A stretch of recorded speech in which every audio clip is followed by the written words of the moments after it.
Hello, everyone. It is Kenyon here. It is Basketball Rewind, and hopefully, everyone can hear me clearly and correctly. We are here today to talk about the Raptors, talk about a couple other things, and then get on out of here. Before we get into it, though, beyond how are you doing today on this wonderful evening where we have started to get a lot of snow? Yeah, I'm doing all right. I'm right now. I'm fingers crossed, but I'm quite warm and cozy at the moment, so I'm doing well. Now, actually, before we get into the fun, we should actually do a little bit of housekeeping. Obviously, um, kind of pains me. I don't know how else to put this, but Lenny Wilkins has passed at age 88. Former Raptors coach, if I'm not mistaken. He put his stamp on that franchise, on this franchise, I should say, or our shared fandom franchise. And so, of course, he will not ever be forgotten, and he's definitely a basketball aficionado, and has really put a stamp on the basketball world in general. So yeah, any thoughts on that before we get into more fun topics, I guess. Yeah, I mean, player. One is a coach, one is a player. Fantastic player for the Supersonics. one Hundred Kind of their percent. big three at the time with downtown Freddie Brown, my man, the Wizard, Gus Williams, and of course Dennis Johnson be part of it. He was coach of that group, and came to Toronto. I think at a time when the Toronto needed some credibility as a franchise, and gave them that type of credibility. I mean, before that, it was a little dark from a coaching perspective, and how serious we were as a franchise. And Lenny Wilkins gave us that instant credibility. Obviously, I believe he's the first one that got us to our first playoff run. So, in our first playoff win of series, and yeah, and that's something you can't take from him. Sometimes with Lenny, there's always questionable about coaching philosophies, but on this day, you know what? He's definitely impactful in a lot of different ways across the NBA, including this market. And he was coach of the year in '94, I believe. So shouts to that. And also he had a title, as you pointed out, but I think the exact year was 1979. Hmm. So yeah, I mean it's a very storied storied career that he had, and a legacy that he is leaving on his on this earth and to his family. But we have to get to other things beyond that. So to close this out, is there any other thing that you want to talk about in terms of Lenny Wilkins? Otherwise, we are going to talk about. We're going to take a trip around the East, but first we're going to talk about the Raptors because perfect segue into the Raptors is talking about Raptor stuff. No, I mean, Godspeed to his family and everything, and rest in peace to him. And as I said before, he was always a gentleman. Whatever you want to say about Lenny Wilkins, that was always the case with him. 100%. Okay, so in terms of Raptors news, the Raptors are now 5-5.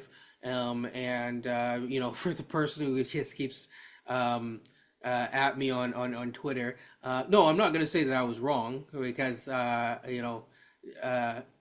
just to be petty, honestly. But yeah, the Raptors. Simply put, the Raptors are better from a record standpoint than I thought that they would be through 10 games. And I think the same goes for you as well.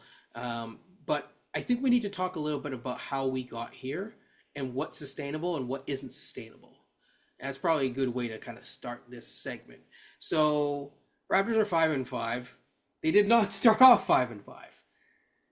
They started off, I believe, they won one game and then they lost four after the let's go.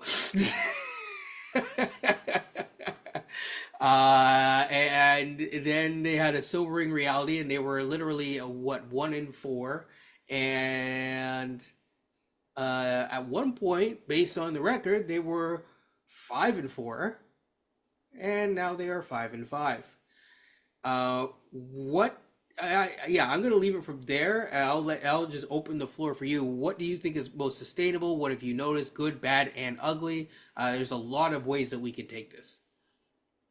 For the record, I think I had them at 3-7 when the season started. There were some games against some teams that I did not expect to be, the type of challenge they would get from certain teams. That probably, if they were playing at full strength, this record would be a little different. To be Correct. quite honest with you. However, they took care of business, and that's all you can ask for.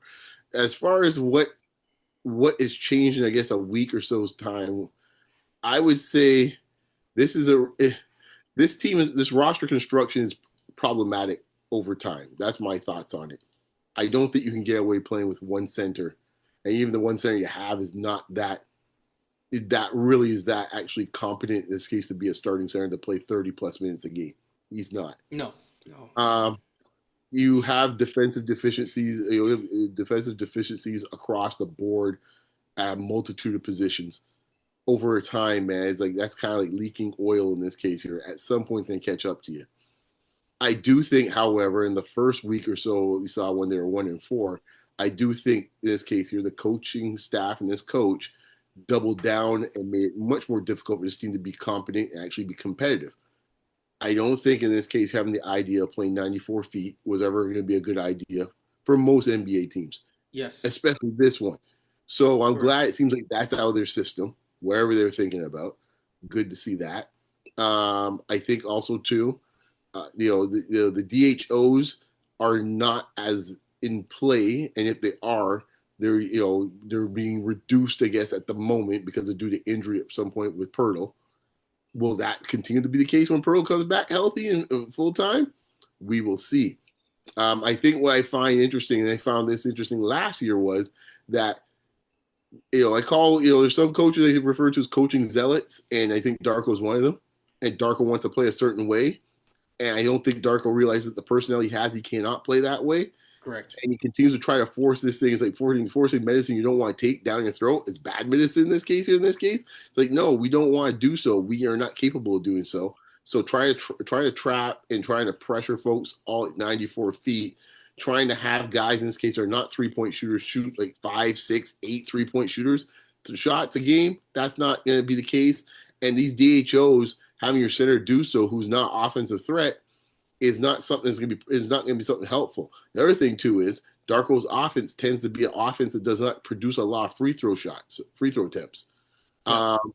What has happened recently though is more screening for Scotty. Good. That means Scotty's going towards the basket. That's good. You know what? Less of the DHOs. That's good because I don't want to see them out there doing line dancing out there for about 12 seconds or 15 seconds, and the shot clock's down to 7 or 8. And that means the ball's likely going to be, when they're doing these DHOs, likely be in IQ's hands, which means in this case here, IQ's got to make decisions, which is not a good idea. All right, late in the shot clock. And the fact that IQ is becoming in the last few days more of just a finisher, that's a good thing. So those are positives, and I think that's what helped them. Plus some help in the schedule, got them where they are. So they're at 500, and we shall see where it goes from there. But that's where I see it at the moment.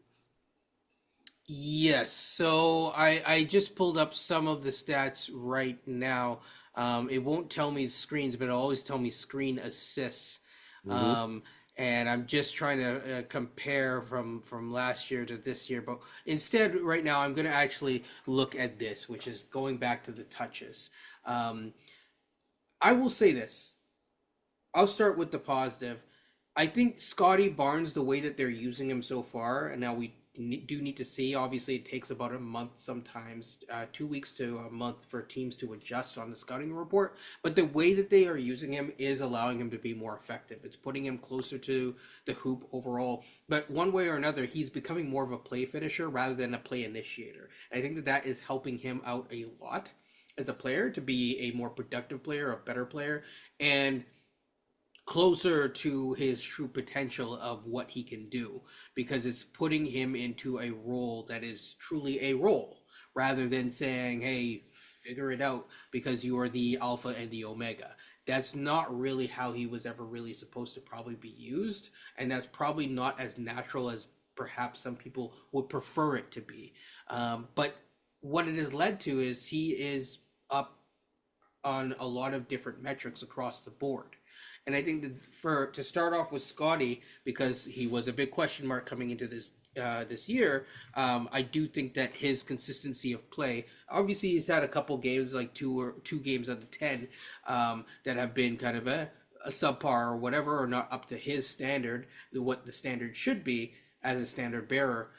Overall, he is playing much more closer to what you would want out of a max player.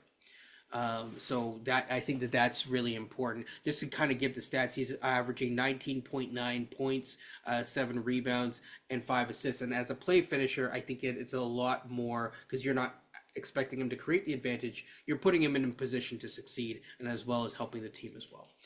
Secondly, flipping to the other side for the same player, and I won't go for each player. I won't do this, but there's maybe 2 other players that I do want to talk about, or maybe 3. For Scotty, I think the defense has been really good.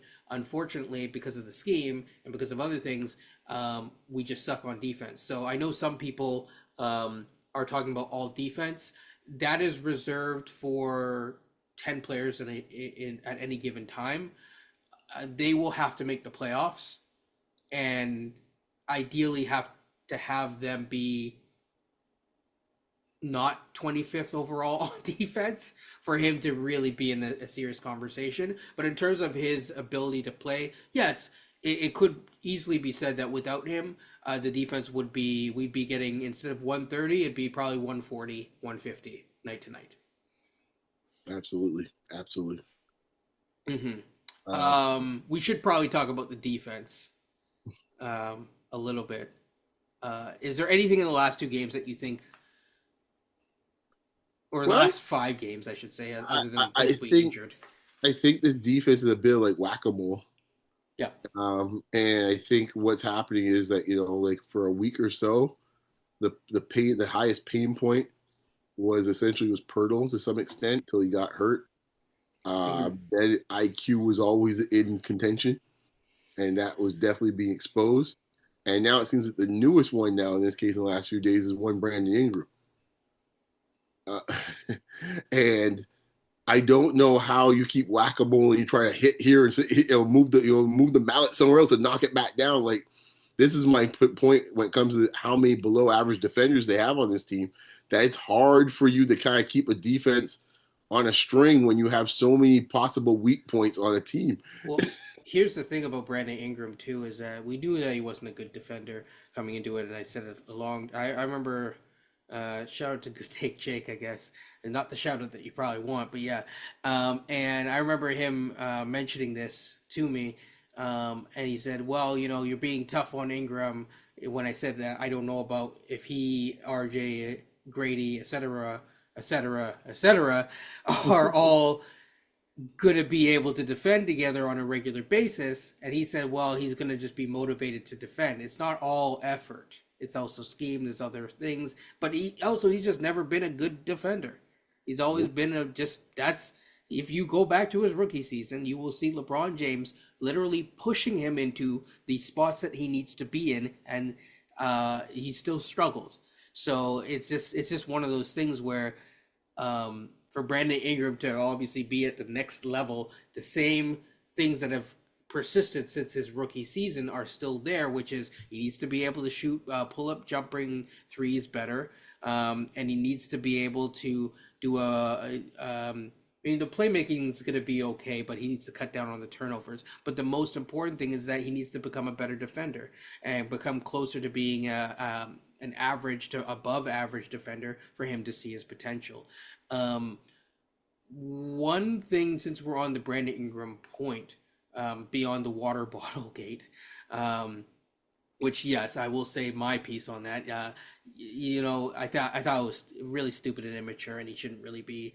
I'm not here to go kill the guy. There's people who've done much worse things in the NBA, but yeah, you shouldn't be tossing the water bottle and then just sitting there while other people go clean up the mess and stuff like that. That's not really that cool. But I think more importantly is his touches. Now, I was gonna touch on this earlier, and I'm touching on it now.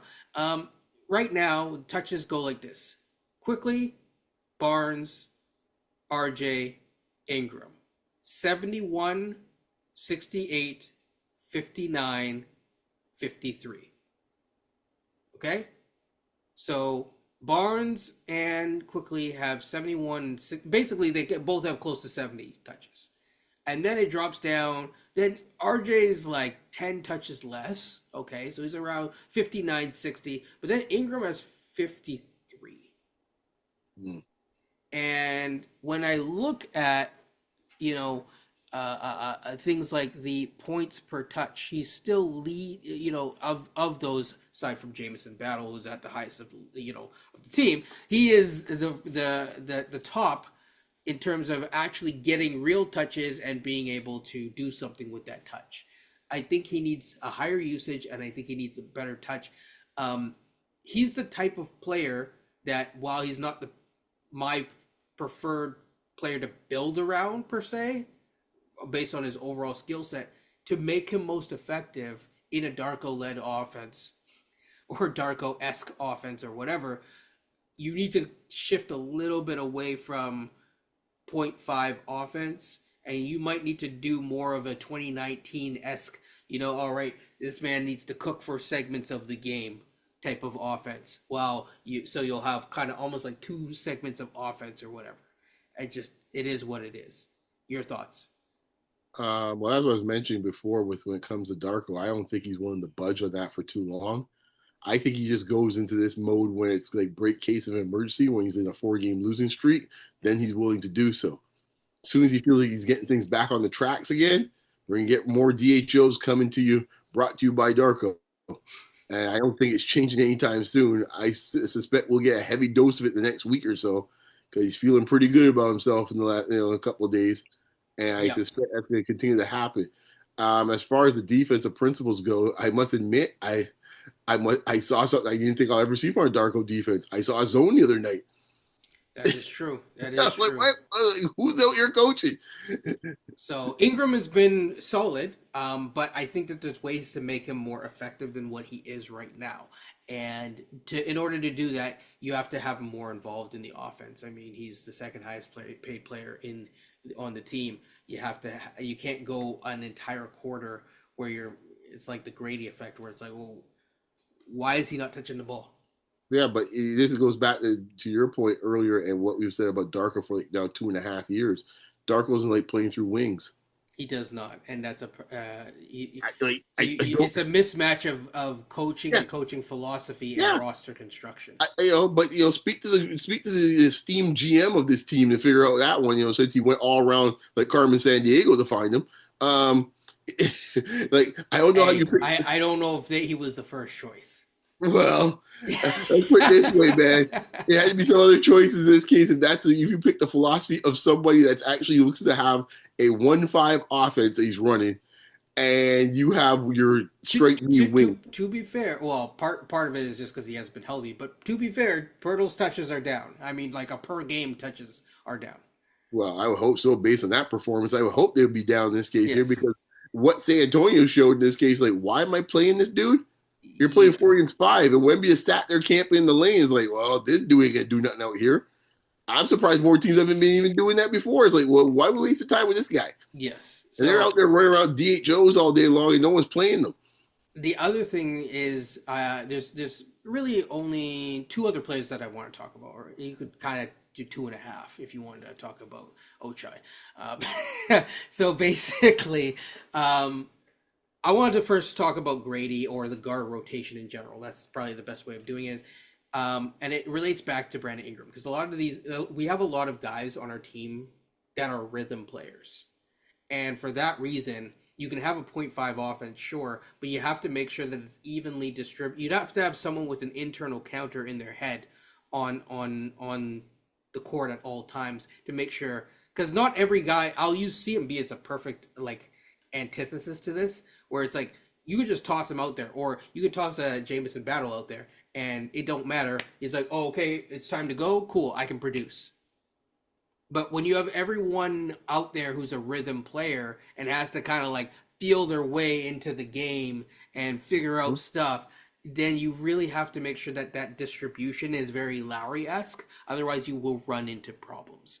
Okay. So that kind of covers the guards. And I think that also encompasses a lot of what's going wrong for the guards in different ways. And for that reason, finally you see people saying, well, maybe Ochai should be left out of rotation. Because as you were saying to me, which is good, it's a good point, How can you have a 3-and-D player who don't shoot no three and who ain't defend, so there ain't no 3 or D? Right. Exactly. Exactly. Like, at that point, then you might as well just go all in on the offense or go all in on the defense and be done with it because he's not serving either side. Like, so he's just out there just wasting your time. Like, I mean, I think the stat I mentioned today, he's like eight, 8%, I think it was he's at now for 3-point shooting. Like, that's ridiculous. Yes. So like, yeah, like I think that's, you can't have that in this case here. And then he's out there he's pretty much he's Pearl on the perimeter. Why bother even guarding him?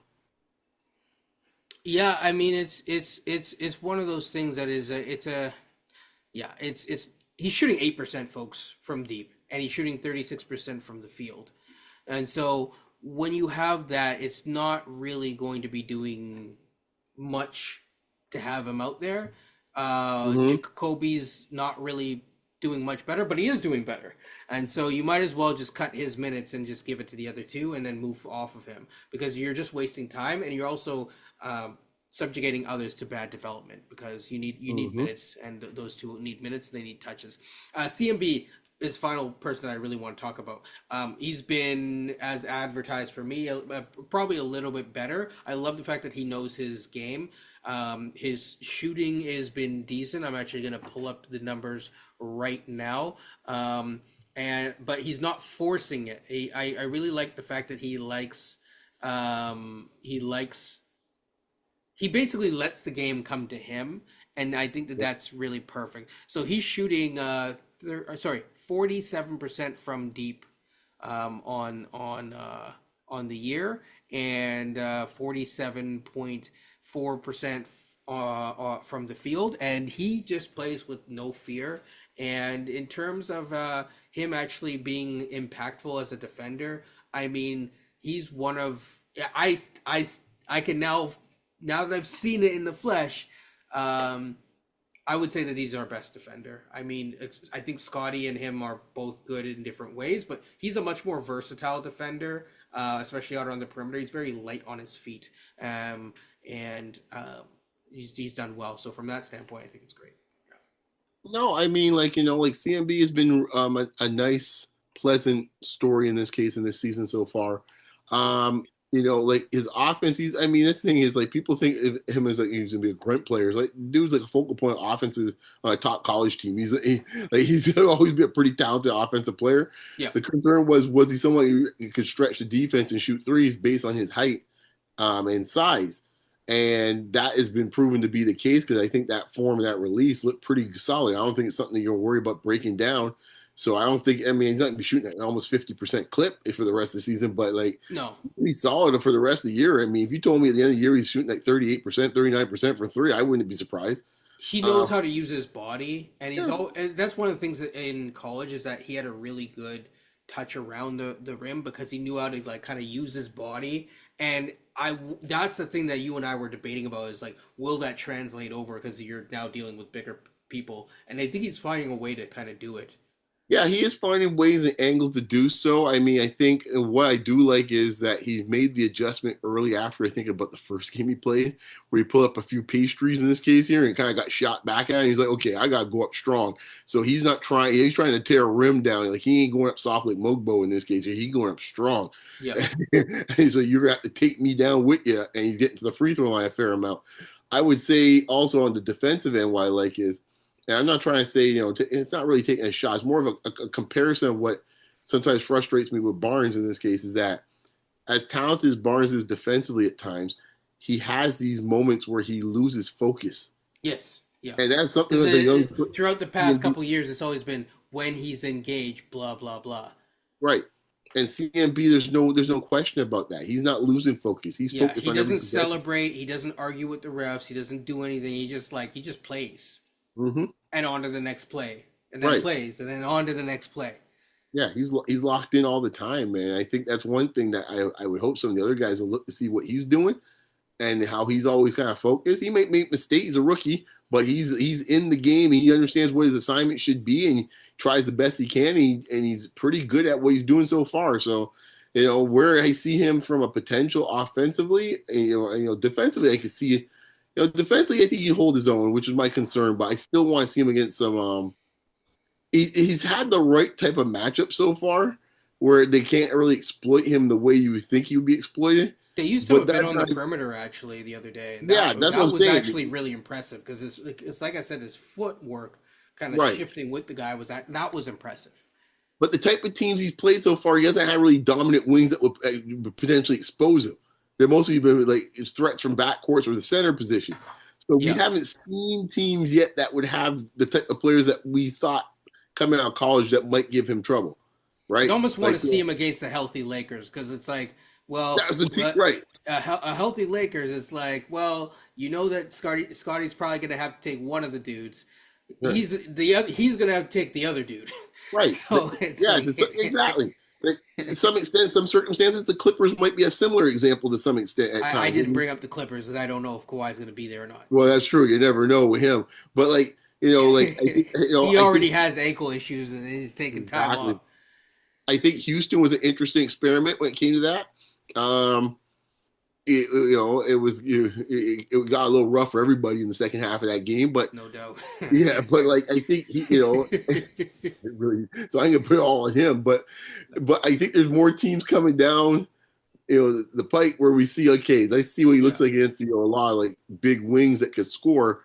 I mean, Orlando will be an interesting match, for example. That will be a Yes. fascinating one, for example. So this is why December is now the next best test for us. Obviously, Cleveland's coming back into town, but they're going to actually be healthy. But I think to your point, when Orlando comes, sorry, when December kind of comes through, I think December is really going to be where things are truly going to come into the fold of like, okay, that's the next test of your schedule. What does it look like?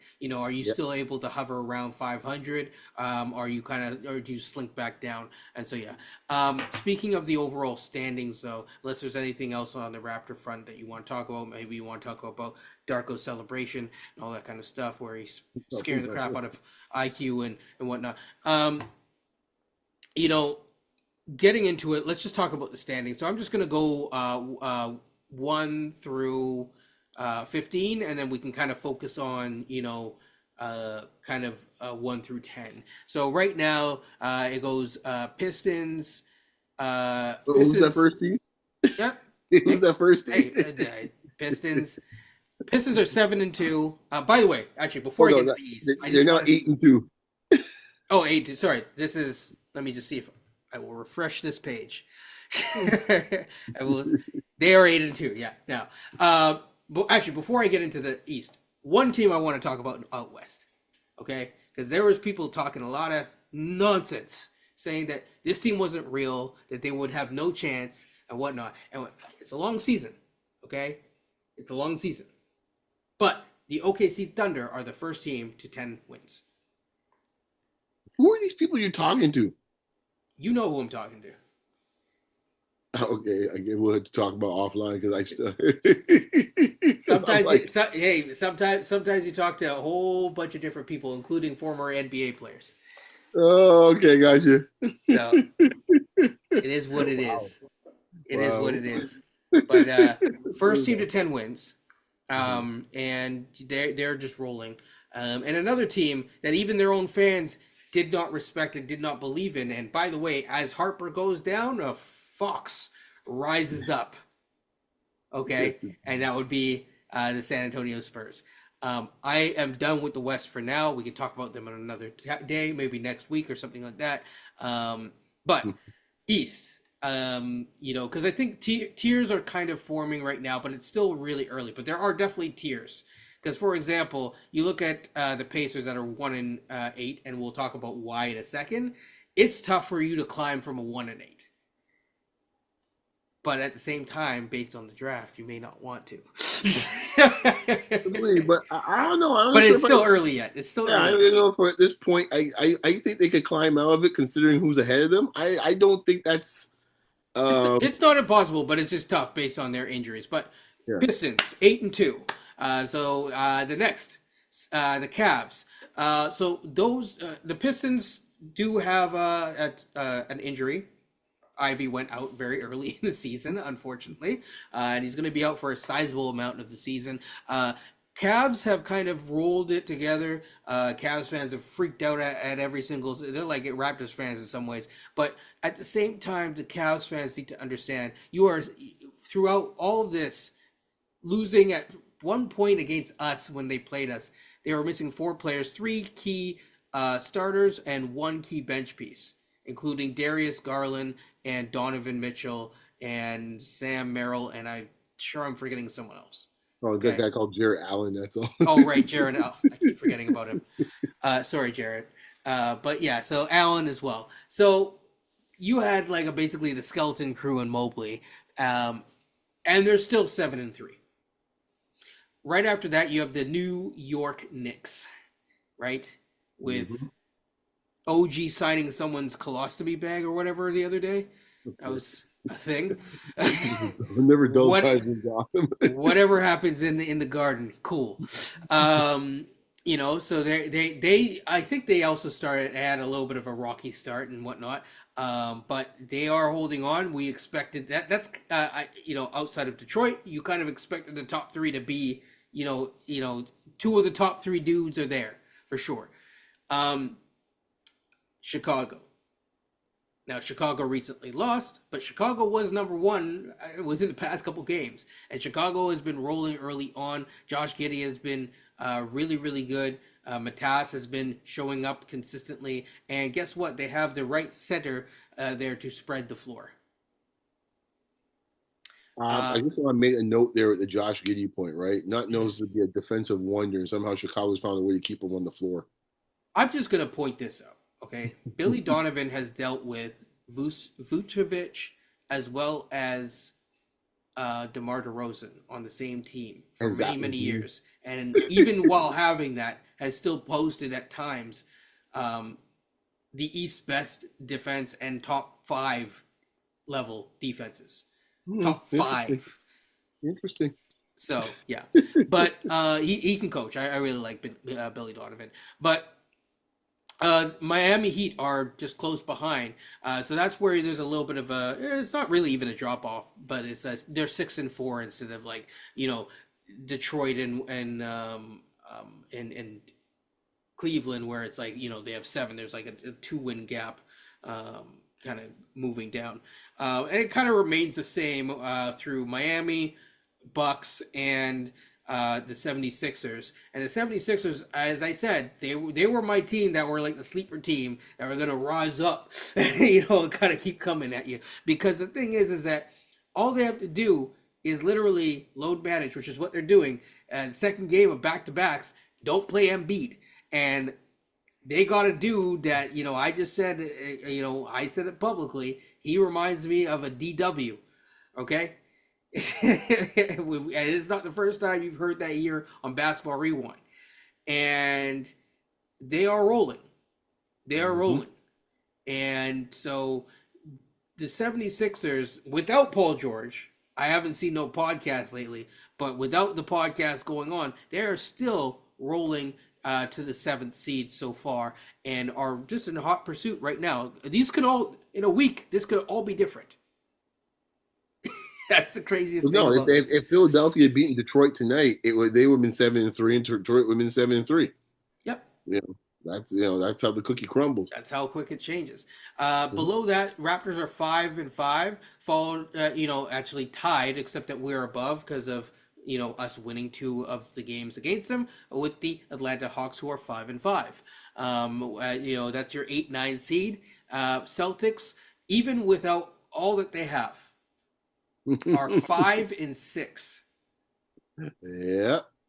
So if I don't know, you know, we'll see. But if they can hang on there, you know, hang in there, right, and keep kind of moving along, don't be surprised if you start hearing rumors in March of a certain Jay gearing up.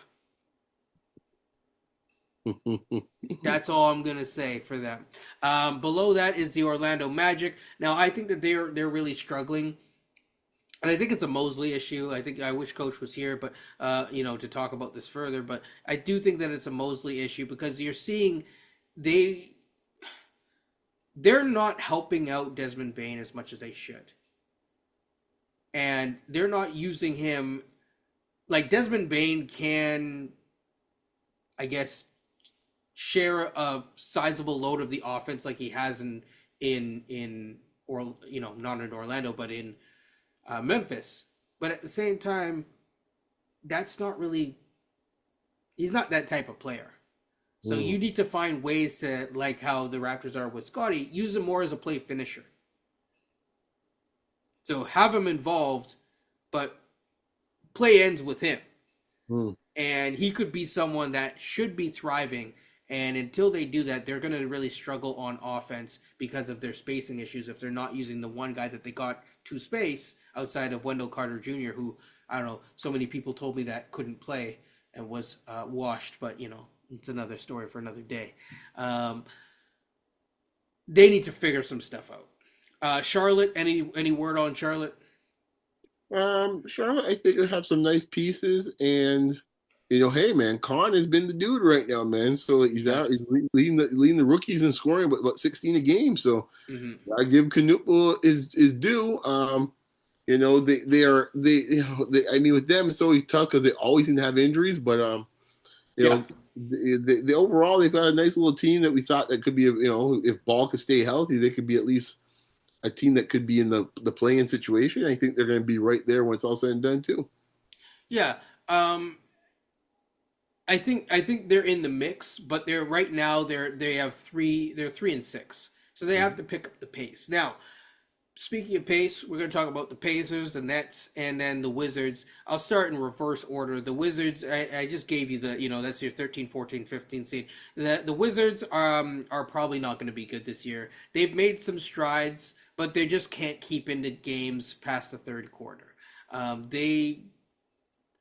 It's going to be a rough year for them. But overall, you are seeing the progression from the individual players. So Sarr, so far, as his offense looks a lot better. I think that they've pared down the amount of threes that he's taken. He's been more efficient. He does what he does on defense. And so as a center, literally a franchise centerpiece, cornerstone, he has done fairly well. And in terms of the Nets, I mean, based on their draft wasn't terrible, but we knew that based on they're just throwing darts at the wall. They have too many guards. Yeah, the Nets of this year is Utah, man. They're not trying. No, they are not trying at all. Their owner told them we're not trying. They ain't trying. No. When the owner comes out and say we want to pick, that's a wrap. That's the owner. Imagine like Ed Rogers, not Keith Kelly. Ed Rogers coming down and saying, "Nah, we getting picked." Yep. You have your marching orders. Yep. So fireside chat. So really, it comes down to the Pacers, and the Pacers are 1-8 now. I saw a comment the other day, and it was like, "Well, Pascal, this and he's not good enough." And it's like, dude, you looked at the injury report. Yeah, you and I were talking. I kept saying the injury report's been rough, and they've been in games, folks. By the way. And they're actually in a game right now. They were hanging in until the third quarter, then ran out of steam because Pascal's actually taking an off day because he's had to take such a workload. Let me put it this way. I think Curry's out because of illness. Their center that they signed, Jay Huff, is barely playing, or he's gotten onto the court today. They have Isaiah Jackson, but in terms of guard play, TJ McConnell's out. Ben Mathurin went out early in the season. Nembhard just returned. This is his second game back. Quentin Jackson, out. Okay? They just had to waive Matt McClung. So, out.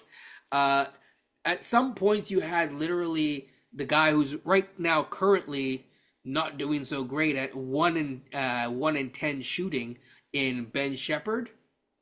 Yeah, that Ben Shepherd. He was playing point guard. Right, no TJ McConnell. And I also see no Neesmith as well. No, not today. No Mathurin. It's been rough, folks. So if they get healthy, I think, or even pseudo healthy, yeah, because there's a right forearm contusion for Neesmith. So if they can get moderately healthy, I think that they can maybe punch into the play-in spot.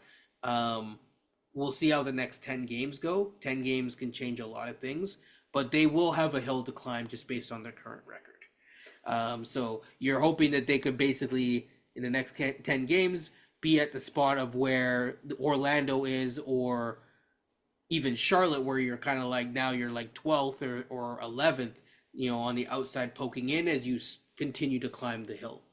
And so, I'm rooting for them because it's like they just, they have their own pick, but also just from the standpoint of like, they were such a great team last year. They still have a lot of the talent. It's just injuries, man. And you hate to see guys get injured. So, yeah. Yep. I think that about covers it. I think that that's a pod, unless there's something else that you want to talk about. No, nothing. No, I'm good. Okay. You don't want to talk about Dark War. I don't. Yeah, you don't want to talk about how I was wrong because they're 5-5. It's like, okay, all right. Listen, the next I want to see where they're at within the next 20 games for the Raptors and go from there. But yeah, people, like, comment, and subscribe. That is a pod. We provide you with entertainment. Are you not entertained? In the meantime, definitely check out Beyond's. It will be in the description down below. But check out his stuff, his pod as well, and his Twitter. And people enjoy the season as other seasons like the Blue Jays have winded down, and the Grey Cup is going to be upon us soon. Stay warm and stay well. Take care. Peace.